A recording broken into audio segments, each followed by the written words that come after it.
My name is Bushman. I'm a senior scientist from Lockheed Martin. I have 27 patents. Approximately 13 years ago, I ran across a person who had been given a job by Dr. Teller. Dr. Teller was Oppenheimer's right-hand man, and even after Oppenheimer was thrown out of Area 51, Dr. Teller stayed there and was in charge of several programs. The person that I contact twice to 3 times per month is the head of that program now. And they continually update me on everything they possibly can. I do have a top secret clearance.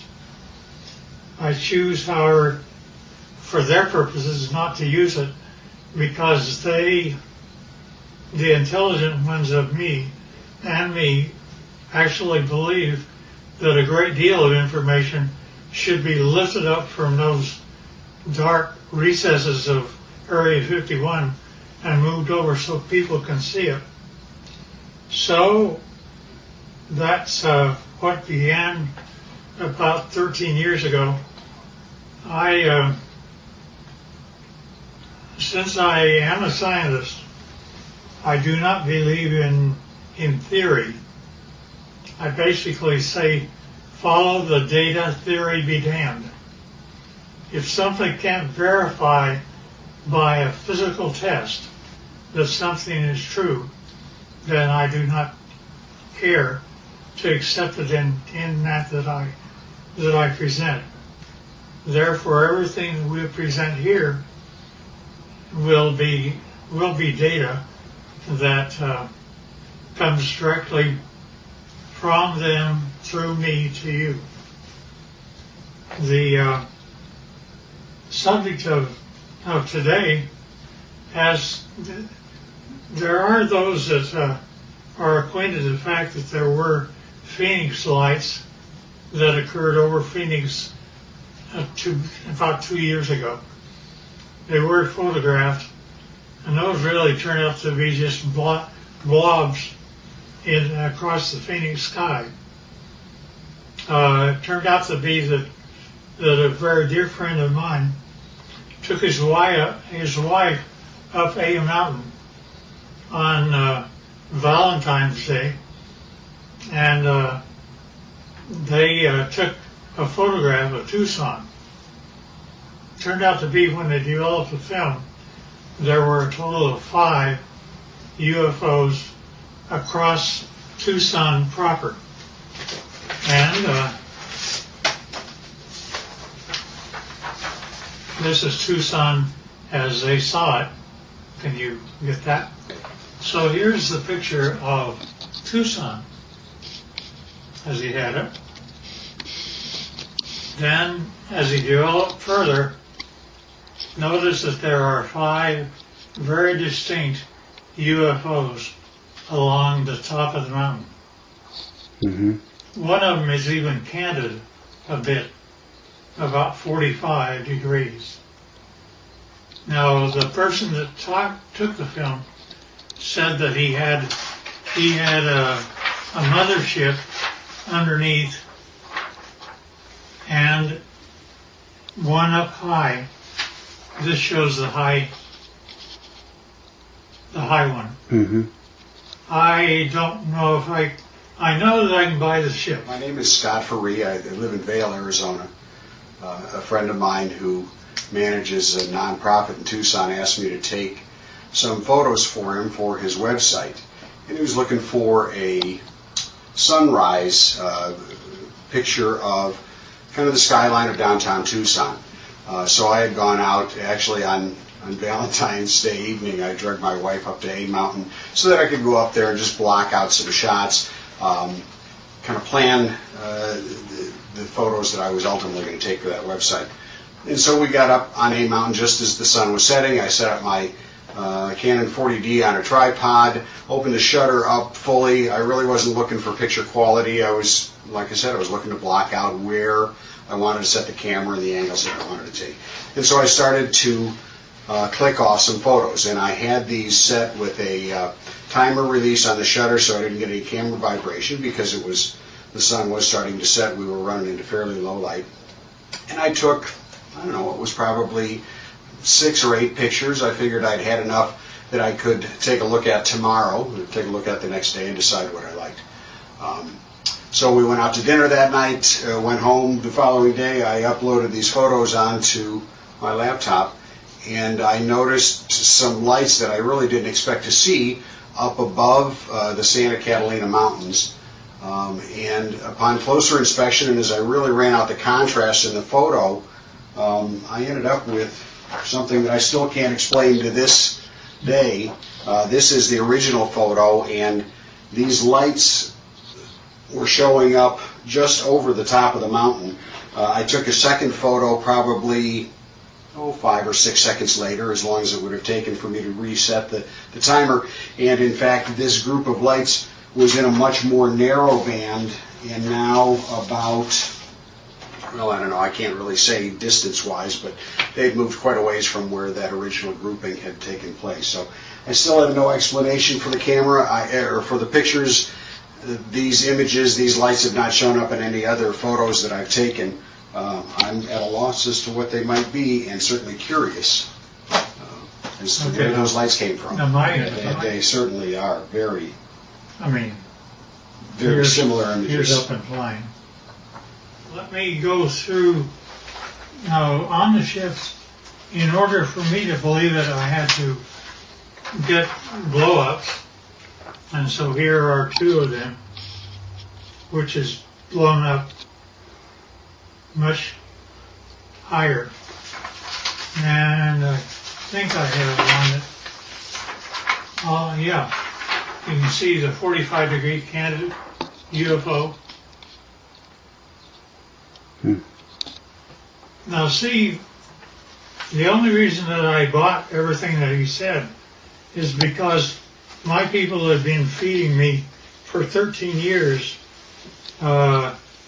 pictures, not only pictures of just plain pictures, but I gave them assignments, being a senior scientist, and they got a picture of up close and personal. This is a UFO which is ready to take off, and it is very up close. And they inform me that there are 3 elements which the UFO is contained. One is telluride, the other is germanium, the other is palladium. I did not say a metal once. And not only that, but the things pick up and fly using anti-gravity. Now, that's one picture. Here's another picture. In this case, the UFO is not turned on, ready to fly. Therefore, it only shows on the upper part of it. And generally, it's white on the underside when power is applied. Here's also another of the same order. Now, these UFOs are 38 feet in diameter, and it was rather surprising to me, since I actually physically gave them my camera. They took this picture as a UFO was departing. Within one click of my camera, they got 3 UFOs. That's real. And yeah, we don't know why either. Now also, when UFOs come in, they like we have a heads-up display for our pilots. They do too. This is what their pilots see in order to tell them how to come to Area 51 and land. And not only that, they can go to a vertical hole in a mountain over 51 and go down a shaft. They don't have wheels. They don't have anything like that. They take off by going up straight, and then not only that, but they travel extremely rapidly. Their home planet is Quintonia, which is 68 light years from us. They, to my surprise, when I asked them how fast they take to get from that, it should be 68,000 years to make it according to Einstein. But they're able to make it to us in 45 years. So I gave them an assignment to photograph the planets from space as they were coming back. And they did that. And you see Jupiter and Saturn and Mars and Earth as it's seen by UFOs. And here's another. Now, we aren't going through motherships or anything like that. Nevertheless, those are the UFOs. Now, when they actually get powered up and actually start traveling, it turns like this. You do not hear sound. They're up. They travel like that. They look like that, and they travel extremely rapidly. Now, the question is who are they? Here's another one that's, you see the bottom, how it's all white? It's turned on. Here's also the bottom turned on. Strangely enough, I asked them to take pictures of the power unit on the bottom, up close and personal. They gave me this. I don't know what this means. That's when my camera actually looks into the power center of the UFO. Now, I asked them to tell me about who was flying these things. He therefore said, fine, they're approximately 5 feet, 4.5 to 5 feet tall. They had one or two of them around it that were 230 years old, and we have a total of at least 18 that exist and operate with our facility as Teller set it up. Now notice the eyes are different, nose are different, but they do have 5 fingers, 5 toes, 2 eyes, and rather strangely enough, I asked him how they communicate. He says, well, it's like this, Boyd. You all of a sudden have a question in your mind. You walk into a room with one of them, and all of a sudden you find yourself giving the answer to your question in your own voice. They're able to use your own voice by telepathy to talk to you. And I said, fine. Now that's how they look front. But when you turn around and look at the back, it's like that. Now notice that they have 3 backbones. They're actually cartilage. Nevertheless, it's a much more efficient system as ours. They also have 3 ribs in their system rather than more. This is also the back side of an alien. Here's a 45-degree look.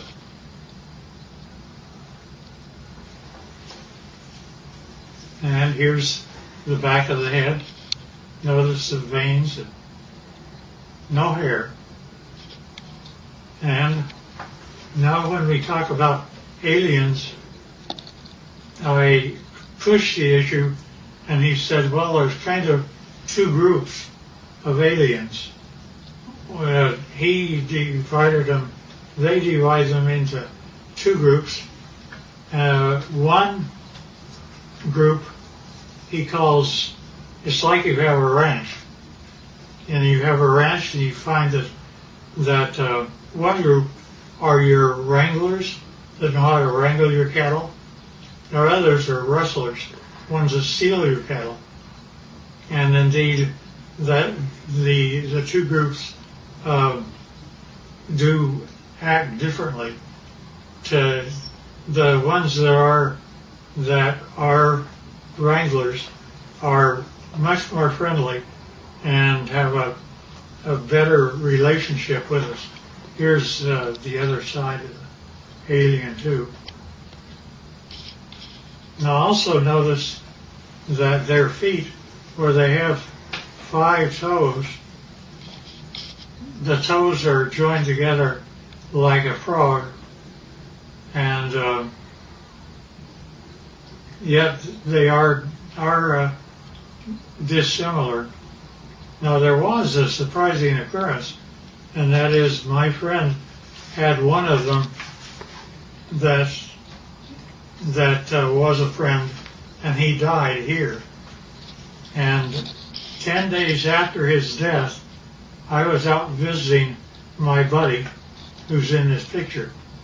And if you look very close, you can see that his friend is in spirit form and right over his left shoulder. You can also see that the fingers are long, that there is something. We have an expression that basically say when a person dies, they stay around their body for 3 days and then go off, and they basically have the same thing that happens to them. Now, with respect to the alien craft, we have American citizens which are suited up like this, and they are working on UFOs 24 hours a day, and we're trying to learn what to do. These are 2 guys, 2 American citizens, and they're trying to protect themselves against germs and things like that. And here's another view of them. And here's another one. There's an upper part of a UFO and a lower part of a UFO. This is the upper part, and it's just one of them up there. They have, generally we give them suspenders so that if they start floating, they don't have gravity on the inside. Somebody can grab them and pull them over to the side. And this is the home planet that they come from, which they call Quintonia. Now notice that the hand, that's an alien hand. Notice that that the fingers are longer than ours by quite a bit, about 30% longer, and that's just the way they're put together. Now, at any rate,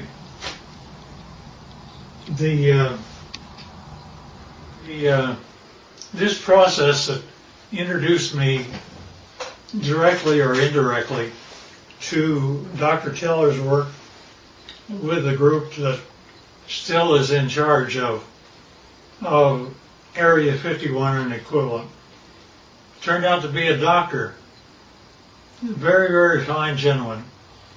And I was carrying on a conversation with him. He saw how the subject was going, so he simply said, well, you need to know what I did one day. And I said, okay. He said, I was in the process of doctoring a pilot who was a test pilot, a Navy test pilot for the United States government. And it was 1947. said he began, I don't know if it's a drug I had him on or what was occurring, but he basically told me that the radar group, had found a blip out over New Mexico, and that they would like to assign me to go out and check it out. So he said, fine, I'll do that. And he got the fastest airplane that existed then, which was propeller at the time. And it was fully armed and all the rest of those things. Nevertheless, he was out flying, and he found the item, and he immediately communicated back, and he said, I wish authority, first of all, I want you to tell me, are there any other airplanes flying? Are there commercial or anything else around other than he and I? Said, just the two of you. And he said, fine. Second thing I want to know is, do I have authority to shoot it down? I said, why do you want authority to shoot it down? He says, because I am flying the fastest thing that the United States can make, and he's beginning to leave me.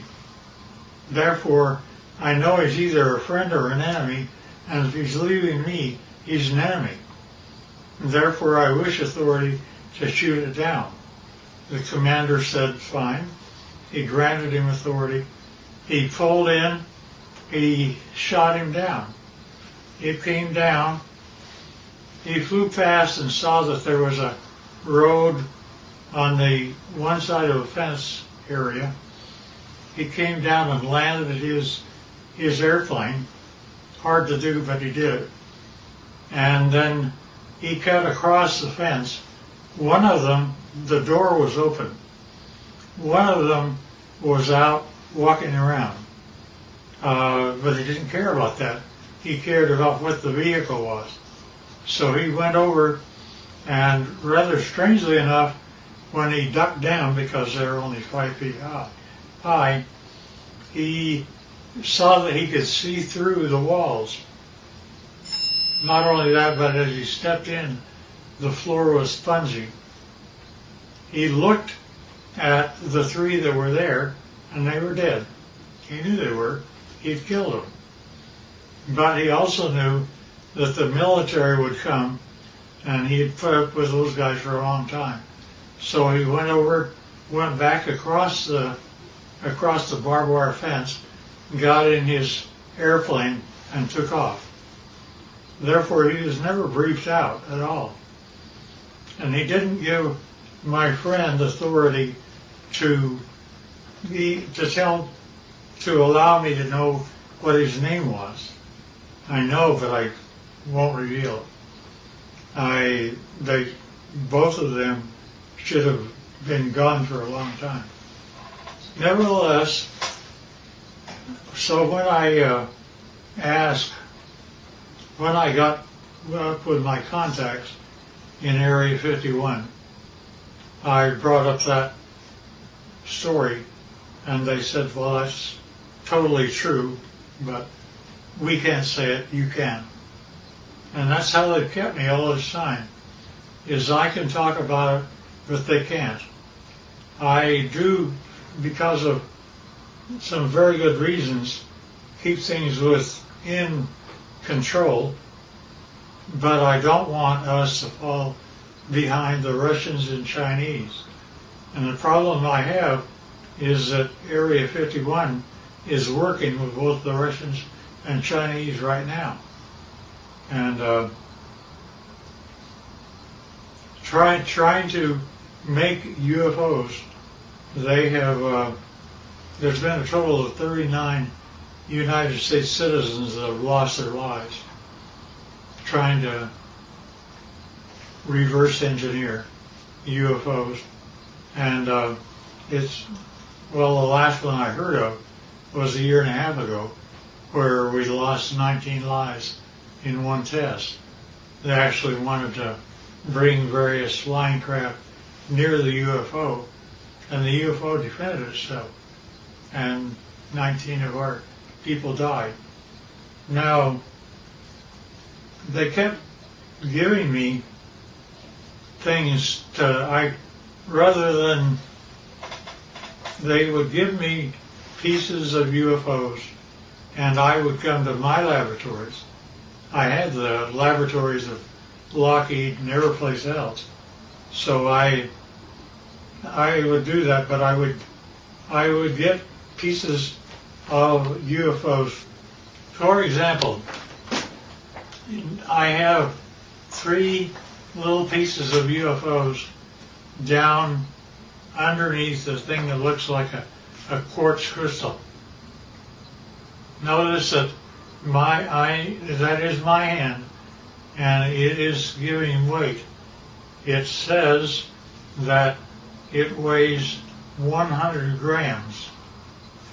Now, without those 3 items, when I take the UFO material away, notice that the 3 UFO items are gone.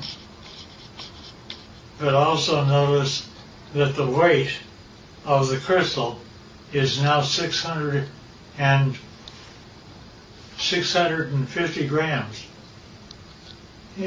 The implication here is that if I were to take the pieces of UFO and put them underneath an average man's scale, he would weigh 45 pounds. Basically, they're working in anti-gravity, and therefore our effort is anti-gravity. Now, not only that, but we take these same pieces of items, and I go to a standard voltmeter, and notice that in my voltmeter I am getting a total voltage of 249 volts out of one piece of UFO. Not only that, but the team took a piece of UFO and connected it up like this and was able to have a complete laboratory operate for 6 months with heavy equipment. And it goes all the way up to 12 amperes. And since you didn't really get this before, here's the foot with the toes joined together. And this is a better view of the same. Now notice also, this is the body of an alien, and where we have 6 ribs that are connected together, they have 3. And the total height is less than 5 feet. And they still look like this, not like you and I. Nevertheless, so we're able to obtain voltages and anti-gravity, and anti-gravity appears several ways, which is rather unique and nice. Scotty talked about UFOs. I basically said, yeah, I understand, because here is what Area 51 was giving to me since the year 2000 and beyond. Notice it's recent, and we have one triangle, then we have 1, 2, 3, 4, 5, and we have one that's 150 feet across, if not larger. And each one of these are separate documentation of UFOs that were photographed and taken across the world from 2000 the year 2004. Now, when you actually get what that all means, is a UFO, when it's white on the underneath side, is ready to fly like that. And it's anti-gravity, that's the reason you don't hear anything. But when it's just parked means just floating in air. It could be above your house, like this, and this. This turns out to be the heads-up display that the aliens see of how to go to Area 51 and store their craft. Nevertheless, this is what the craft looked like. That's how they change power.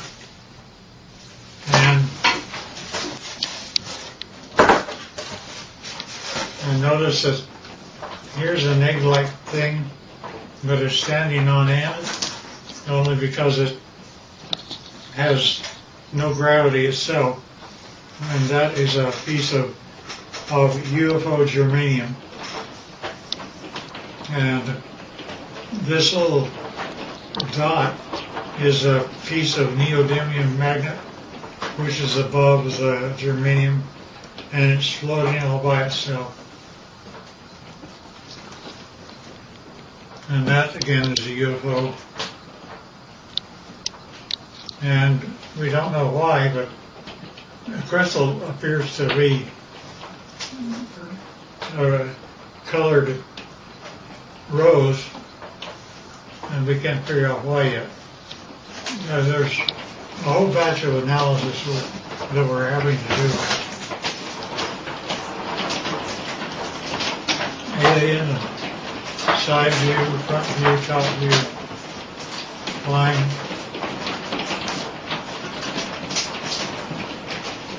And that's the power center of palladium in the middle of the craft.